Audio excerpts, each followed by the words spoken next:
ಮಗುವೆ ಒಂದು ಹಾಡು ಹೇಳಿದ್ರು ಪ್ರಾರಂಭದಲ್ಲಿ, ಸಿದ್ಧಲಿಂಗಯ್ಯನವರ ಹಾಡನ್ನು. ಏನದು ನನ್ನ ಜನಗಳು ಆ ಹಾಡಿದೆಯಲ್ಲ, ಬಹುಶಃ ಆ ಹಾಡಿನ ಅರ್ಥ ಈ ಕಥೆಗಳು ಭಾಳ ಹೊಲ್ತದ. ಸಿದ್ಧಲಿಂಗಯ್ಯ ಅವತ್ತು ಹೇಳಿದರು. ಅದೇ ಥರದ ಜನಗಳದೇ ಕಥೆ ಇದೆ. ಇಲ್ಲೇ ಸುತ್ತಮುತ್ತ ಹೊಸಬಾಳೆ, ಈ ಹತ್ತತ್ರ ಇರ್ತಕ್ಕಂಥ ಒಂದು ಹಳ್ಳಿಯ ಕುಟುಂಬಗಳ ಕಥೆ ಅವು. ಭಾಳ ಸರಳವಾಗಿ, ಭಾಳ ನೈಜವಾಗಿ ಕಥೆಗಳ ರೂಪಕ್ಕೆ ಅವರ ಎಲ್ಲ ಅನುಭವಗಳನ್ನ, ಬಡವರು ಇರ್ಬೋದು, ಅವರು ಕೂಲಿಕಾರರು, ಜೀತದಾಳಗಳು, ಇಂಥವ್ರದ್ದೆಲ್ಲ ಕಥೆಗಳನ್ನ ಆ ಪುಸ್ತಕದಲ್ಲಿ ನಮ್ಮ ನವೀನ್ ತೇಜಸ್ವಿ ಇಟ್ಟಿರೋದೇ ಒಂದು ಭಾಳ ವಿಶೇಷ. ಸಾಹಿತ್ಯಾಸಕ್ತರು ನಾವು ನೀವೆಲ್ಲ ಸಾಮಾನ್ಯವಾಗಿ ದೊಡ್ಡ ದೊಡ್ಡ ಸಾಹಿತಿಗಳದ್ದು ಕಥೆಗಳು ಓದಿರ್ತೀವಿ. ನಮ್ಮ ಭಾಗದ್ದೇ ನಾಟ್ಯ ಸೋಜ ಬೇಕಾದಷ್ಟು ಕಥೆ ಬರೆದಿದ್ದಾರೆ, ಕಾದಂಬರಿ ಬರೆದಿದ್ದಾರೆ, ಓದಿರ್ತೀವಿ. ಭಾಳಷ್ಟು ನಮಗೆ ಆ ಕಥೆಗಳು ಓದಿದ ಮೇಲೆ ಗೊತ್ತಾಗುತ್ತೆ, ಹೀಗಿರುತ್ತಾ, ಈ ಊರು ಹಿಂಗಿರುತ್ತಾ, ಈ ಜನ ಹಿಂಗಿದಾರ, ಹಿಂಗೆ ಬದುಕಿದೆಯಾ ಅನ್ನೋದು ಕೂಡ ಸಾಹಿತಿಗಳು ಕಥೆ ಓದೋದ್ರಿಂದ ನಮ್ಗೆ ಗೊತ್ತಾಗುತ್ತೆ. ಆಗಿದೆ, ಬೇಕಾದಷ್ಟು ನಾವು ಅರ್ಥ ಮಾಡ್ಕೊತೀವಿ. ಸಮಾಜನ ಅರ್ಥ ಮಾಡ್ಕೊಳ್ಳೋಕ್ಕೆ ಅದೊಂದು ಮಾಧ್ಯಮ ಬಿಡಿ ಸಾಹಿತ್ಯ. ಮತ್ತೊಂದು ಭಾವುಕರು ಆಗ್ತೀವಿ ನಾವು. ಭಾಳಷ್ಟು ಸಣ್ಣ ಮಕ್ಕಳಿದ್ದಾಗ ಸಾಹಿತ್ಯನ ಓದಕ್ಕೆ ಹಿಡಿದವಾಗ ಓದ ಅಭ್ಯಾಸ ಇದ್ದವರು ಭಾಳ ನೋಡಿದ್ದು ನಾವು, ಭಾಳ ಭಾವುಕರಾಗಿರ್ತಾರೆ. ಮತ್ತು ಒಂದು ಸಂಸ್ಕಾರ ಕೂಡ ಅವರಿಗೆ, ಸಾಹಿತ್ಯ ಸಂಸ್ಕಾರ ಇದೆಯಲ್ಲ, ಅದು ಬಹುಶಃ ಎಲ್ಲ ಸಮುದಾಯದವರಿಗೂ ಬೇಕು. ಬಟ್ ಇಲ್ಲಿ ಮಲೆನಾಡಲ್ಲಿ ಭಾಳಷ್ಟು ಈ ದುಡಿಯುವ ಜನ ಇರಲ್ಲ, ಶ್ರಮಜೀವಿಗಳು ಅಂತ ಆಮೇಲೆ ಹೇಳ್ತೀವಲ್ಲ, ಆ ಜನ ಸಾಹಿತ್ಯದ ಕಡೆ ಓದೇ ಇಲ್ಲ. ಅವ್ರ ಮಕ್ಕಳನ್ನು ಸಾಹಿತ್ಯ ಓದಿಸೋದಿಲ್ಲ. ಒಂದೊಂದ್ಸರಿ ಹೇಳ್ತಾರೆ ನಮ್ಮಲ್ಲಿ, ಬುದ್ಧಿ ಭಾಷೆ ಹಿಂದಿದ್ದಾರೆ ಮರೆ ಅವರು ಅಂದ್ರೆ ಅವ್ರ ವಾಟತನ, ಅವರ ಅನ್ಕಲ್ಚರ್ಡ್ ಇದಕ್ಕೆ ಹಂಗೆ ಹೇಳೋ ಭಾಷೆ ಇದೆ ನಮ್ಮಲ್ಲಿ. ಭಾಷೆ ಅಂದರೆ ಒಂದು ಸಂಸ್ಕೃತಿ. ಆ ಸಂಸ್ಕೃತಿ ಕಲಿಬೇಕು ಅಂದರೆ ಅಕ್ಷರ ಕಲಿತಷ್ಟೇ ಸಾಹಿತ್ಯನೂ ಕೂಡ ಓದಬೇಕು. ಸಾಹಿತ್ಯ ಓದೋ ಅಭ್ಯಾಸನೇ ಇದ್ದೀರಂಥ ನಮ್ಮ ಸಮುದಾಯಗಳೆಲ್ಲ ಇದಾವೆ ಇಲ್ಲಿ. ನಮ್ಮ ಎಲ್ಲ ಸಮುದಾಯ ಹಿಂದುಳಿದ ವರ್ಗದವರು ಓದೋದಿಲ್ಲ.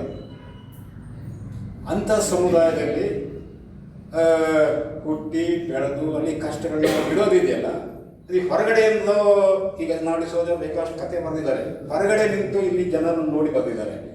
ಆದರೆ ಇಲ್ಲೇ ಇದೇ ಸಮುದಾಯದಲ್ಲೇ ಹುಟ್ಟಿ ಇಲ್ಲೇ ಅದನ್ನು ಅನುಭವಿಸಿ ದೊಡ್ಡವರು ವಿದ್ಯಾವಂತರಾದವರು ಕಥೆಗಳು ಬರೆಯೋದು, ಸಾಹಿತ್ಯ ಬರೆಯೋದಿದೆಯಲ್ಲ, ಅದು ಭಾಳ ಮಹತ್ವದ್ದು ಅಂತ. ಮತ್ತು ಅವು ಈ ಸಾಹಿತ್ಯ ಲೋಕಕ್ಕೆ ಸಾಕಷ್ಟು ಕೊಡುಗೆ ಅಂತ ನನಗೆ ಅನಿಸ್ತದೆ. ಏನೇ ನಮ್ಮ ತೇಜಸ್ವಿ ಹೇಳಿದ್ರು ನಮ್ಮ ಅವರು ಪ್ರಾರಂಭದಲ್ಲಿ, ಒಬ್ಬ ಜೀತದಾಳು ಮಗ, ಹೆಗಡೆಯರು ಅಥವಾ ಒಡೆಯರು, ಅವ್ರು ಯಾರೋ ಭೂ ಒಡೆಯರ ಮನೆಯಲ್ಲಿ ಅವ್ರ ಅಜ್ಜ 250 ರೂಪಾಯಿ ಸಾಲ ಮಾಡೋದಕ್ಕೆ ಅವ್ರ ಮಗ 250 ಸಾಲನ 20 ವರ್ಷ ದುಡಿದ್ಕೆ ಅದು ಸಾಲ ತೀರಿಸ್ತಾರೆ. ಇಂಥ ಕುಟುಂಬದಲ್ಲಿ ಅವ್ರಿಗೆ ಜಮೀನೇ ಇಲ್ಲ. ಈ ಕುಟುಂಬಕ್ಕೆ ಜಮೀನೇ ಇಲ್ಲ. ಈ ಗೇಣಿದಾರರ ಭೂಮಾಲಕಿಂದ ಸಿಕ್ಕಿದೆ ಅಂದ್ರೆ ಅದು ಇಲ್ಲ. ಅಂಥ ಒಂದು ಕುಟುಂಬ, ಆ ಕುಟುಂಬದಲ್ಲಿ ಹುಟ್ಟಿದಂಥ ಒಬ್ಬ ನವೀನ್ ತೇಜಸ್ವಿ ಇವತ್ತು ಅವನ ಕಥೆಗಳು ಬರೆದಿದ್ದಾರೆ. ಸಾಕಷ್ಟು ಓದಿದ್ದಾನೆ ಅವನು. ಒಳ್ಳೆ ಸ್ಟ್ಯಾಂಡರ್ಡ್ ಒಬ್ಬ ಕಾಲೇಜಲ್ಲೇ ಓದಿದ್ದಾನೆ ಬೆಂಗಳೂರಲ್ಲಿ. ಅದು ಹೇಗೆ ಅವನು ಆ ಮಾರ್ಗ ಹೇಗೆ ಬಂದಿದೆ ಅನ್ನೋದು ನಮ್ಗೆ ಗೊತ್ತಿಲ್ಲ. ಅವನೊಂದ್ಸರಿ ಹೊಸಬಾಳಲ್ಲಿ ಒಂದು 2 ವರ್ಷದ ಹಿಂದೆ ಬೇಸಿಗೆ ರಜದಲ್ಲಿ ಮಕ್ಕಳಿಗೆಲ್ಲ ಒಂದು ಶಿಬಿರ ಮಾಡ್ತೀನಿ, ಭೀಮಶಾಲೆ ಪ್ರಾರಂಭ ಮಾಡ್ತೀನಿ ಅಂತೇಳಿ ನನಗೆ ಕರೆದಿದ್ದಾಗಿದೆ. ನಾನು ಇಲ್ಲಿಂದ ಹೋದೆ ಬೈಕ್ ತಗೊಂಡು. ಅರೆ ಇಂಥ ಹುಡುಗ ಭೀಮಶಾಲೆ ಅಂತ ಮಾಡ್ತಾನಲ್ಲ ಹೊಸಬಾಳೆಯಲ್ಲಿರೋರೆಲ್ಲ, ಹೊಸಬಾಳೆ ದತ್ತಾತ್ರ ಇಂಥವ್ರೆ ಜಾಸ್ತಿ ಇರೋದು, ಇಂಥ ಹುಡುಗ ಮಾಡ್ತಾನಲ್ಲ ಅಂತೇಳಿ ನಾನು ಅಲ್ಲಿ ಹೋದೆ. ಅಲ್ಲಿ ನೋಡಿದ್ರೆ ಒಂದು 100 ಜನ ಮಕ್ಕಳು, ಶಾಲಾ ಮಕ್ಕಳೆಲ್ಲ ಸೇರ್ಕೊಂಡು ಅವರಿಗೆ ತಮಟೆ ಬಾರಿಸೋದು, ಯಾವುದೋ ಸಂಗೀತ ವಾದ್ಯ ಬಾರಿಸೋದು, ಚರ್ಮ ವಾದ್ಯ ಬಾರಿಸೋದು, ಈ ಥರದ್ದೇ ಒಂದು ಟ್ರೈನಿಂಗು. ಆ ಹುಡುಗರು ಭಾಳ ಸ್ಪಿರಿಟಾಗಿ ಇನ್ವಾಲ್ವ್ ಆಗಿ ಅಲ್ಲಿ ಕಲಿತಾ ಇದ್ರು. ಅಂಥ ಒಂದು ಇನ್ಸ್ಟಿಟ್ಯೂಷನ್ ಪ್ರತಿ ವರ್ಷ ಪ್ರತಿ ಬೇಸಿಗೆ ರಜದಲ್ಲೆಲ್ಲ ಮಾಡ್ತಕ್ಕಂಥ ಒಬ್ಬ ಯುವಕ. ಅದು ನನಗೆ ಭಾಳ ಖುಷಿ ಕೊಡ್ತು. ಹಾಗಾಗಿ ಅಲ್ಲಿಂದ ನೋಡಿದ್ರೆ ಇನ್ನು ಕಥೆಗಳು ಬರೆದಿದ್ದಾರೆ. ಮತ್ತು ಆ ಕಥೆಗಳಿಗೆ ಇದು ಬಂದಿದೆ ಬಹುಮಾನ, ಯಾವುದು ಟೋಟೋ ಪ್ರಶಸ್ತಿ. ಅದು ಅವ್ನು ಹೇಳಿದ್ದಾನೆ, ಟೋಟೋ ಪ್ರಶಸ್ತಿಯ ಜೂರಿ ಇರ್ತಾರಲ್ಲ, ಅವನು ಹೇಳಿದ್ದಾನೆ ಈ ಇಲ್ಲಿಯ ಕಥೆಗಳು ಭಾಳ ಸರಳ, ಭಾಳ ಒಂದು ಏನಂದರೆ ಒಂದು ಅನ್ಯನ್ಯವಾದಂಥ ಅನುಭವಗಳನ್ನ ಕೊಡ್ತಾವೆ ಕಥೆಗಳು ಅಂತ ಅವನು ಡಿಸೈಡ್ ಇದು ಕೊಟ್ಟಿದ್ದಾನೆ, ತೀರ್ಪು ಕೊಟ್ಟಿದ್ದಾನೆ. ಕತೆ ನೀವು ನೋಡ್ಬೋದು. ಅವನ್ನ ಅಂತ ಒಂದು ಕಥಾ ಪುಸ್ತಕ ಮಾಡಿದ್ದಾನೆ. 10 ಕಥೆಗಳು 10 ಕುಟುಂಬದವೇ ಅಥವಾ ಇಡೀ ಊರಿನ ಒಂದು ಚಿತ್ರಣ ಕೊಡ್ತವೆ. ಬಹಳ ಅದ್ಭುತವಾದಂಥ ಕಲ್ಪನೆಗಳಿದ್ದಾವೆ, ನೋವಿದೆ, ಕಷ್ಟ ಇದೆ, ಎಲ್ಲ ಇದಾವೆ ಕಥೆಗಳಲ್ಲಿ. ಮತ್ತು ಬಂಡಾಯ ಇದೆ, ಹೆಣ್ಮಕ್ಳು ಯಾವ ರೀತಿ ಅಲ್ಲಿ ವ್ಯವಸ್ಥೆ ವಿರುದ್ಧ ಬಂಡಾಯ ಹೇಳ್ತಾರೆ ಅನ್ನೋದ್ರ ಬಗ್ಗೆ ಭಾಳ ಅದ್ಭುತವಾದ ಚಿತ್ರಣ ಇದೆ. ಮತ್ತು ಎಲ್ಲೂ ಹೇಳಲ್ಲ, ಆ ಕತೆ ಎಲ್ಲೂ ಎಮೋಷನ್ ಆಗಲ್ಲ, ಎಲ್ಲೂ ಉದ್ಯೋಗ ಆಗಲ್ಲ, ಅಂಥ ಭಾಷೆಯಲ್ಲಿ ಕತೆ ಬರೆದಿದ್ದಾರೆ ನಮ್ಮ ತೇಜಸ್ವಿ. ಅದು ನನಗೆ ಭಾಳ ಖುಷಿ ಕೊಟ್ಟಿದೆ. ಹಾಗೆ ಅಲ್ಲಿ ಸ್ಥಳೀಯ ಸಮಸ್ಯೆಗಳನ್ನ ಇಟ್ಕೊಂಡು ಅಥವಾ ಅಲ್ಲಿ ಜೀವನ ಇಟ್ಕೊಂಡು ಒಂದು 3-4 ಸಣ್ಣ ಫಿಲ್ಮ್ಗಳನ್ನು ಕೂಡ ತೆಗೆದಿದ್ದಾನೆ. ಆ ಫಿಲ್ಮ್ಗಳಿಗೆ ಪ್ರಶಸ್ತಿ ಕೂಡ ಬಂದಿದೆ. ಚೇನ್ ಮೇಕರ್ ಅಂತ ಪ್ರಶಸ್ತಿ ಅಲ್ಲ ಸಿಕ್ಕಿದೆ, ಬಹುಶಃ ಲೆಕ್ಕನಗಳು ಕೊಡ್ತಕ್ಕಂಥ ಪ್ರಶಸ್ತಿ ಅಂತ ಕೇಳಿದೆ.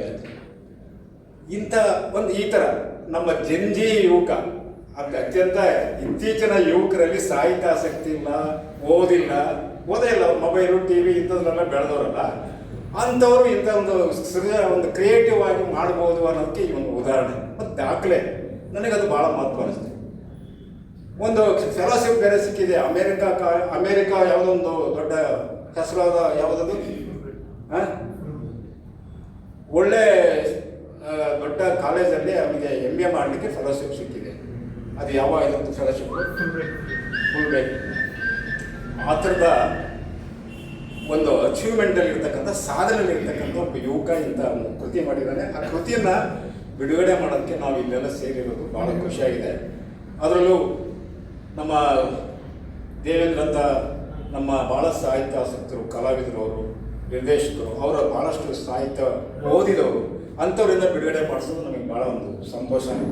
ಜೊತೆಗೆ ಇದು 2ನೇ ಬಿಡುಗಡೆ, ಸಾಗರದಂತ ನಮ್ಮ ನೆಲದಲ್ಲಿ ಬಿಡುಗಡೆ ಮಾಡಬೇಕು ಅನ್ನೋದು ನಮ್ಮ ಅನೇಕ ಜನ ಸ್ನೇಹಿತರು, ವೀರಭದ್ರ, ವೆಂಕಟೇಶ್, ದಿವ್ಯ ಇವ್ರದ್ದೆಲ್ಲ ಆಸಕ್ತಿ ಇತ್ತು. ಅದಕ್ಕಾಗಿತ್ತು ಮಾಡ್ತಾ ಇದ್ದೀವಿ. ಮತ್ತು ನಿಮ್ಮಂಥವರೆಲ್ಲ ಎದುರುಗಡೆ ನಾವು ಮಾಡೋದಿದೆಯಲ್ಲ, ನಿಮ್ಮಂಥ ಆಸಕ್ತರು, ಸಾಹಿತ್ಯ ಆಸಕ್ತರು, ಕಲಾವಿದರ ಮಧ್ಯೆ ಅದು ಭಾಳ ಇಲ್ಲಿ ಸಾಗರದಂತ ಇದಕ್ಕೆ ಭಾಳ ಮುಖ್ಯ ಅಂತ ಅನಿಸಿ ಈ ಕಾರ್ಯಕ್ರಮ ಮಾಡ್ತಾಯಿದ್ವಿ. ಹಾಗೆ ಸಫರಾಜ್ ಚಂದ್ರವರ್ತಿ ಅವರು ಅದ್ರ ಬಗ್ಗೆ ಓದಿ ಅದ್ರ ಬಗ್ಗೆ ಒಂದು ತಮ್ಮ ಇದನ್ನು ಹೇಳ್ತಾರೆ. ನಿಮಗೆಲ್ಲ ಅದ್ರ ಬಗ್ಗೆ ಅದನ್ನು ಸ್ವೀಕರಿಸಿ ಪುಸ್ತಕನ ಜಾತಿ ಜನ ತಗೊಂಡು ಓದಂಥ ಒಂದು ಇದಾಗಲಿ ಅಂತೇಳಿ ನನ್ನ ಪ್ರಾರಂಭದ ಮಾತುಗಳನ್ನಾಡಿ ನನ್ನ ಮಾತನ್ನು ಮುಗಿಸ್ತೀನಿ.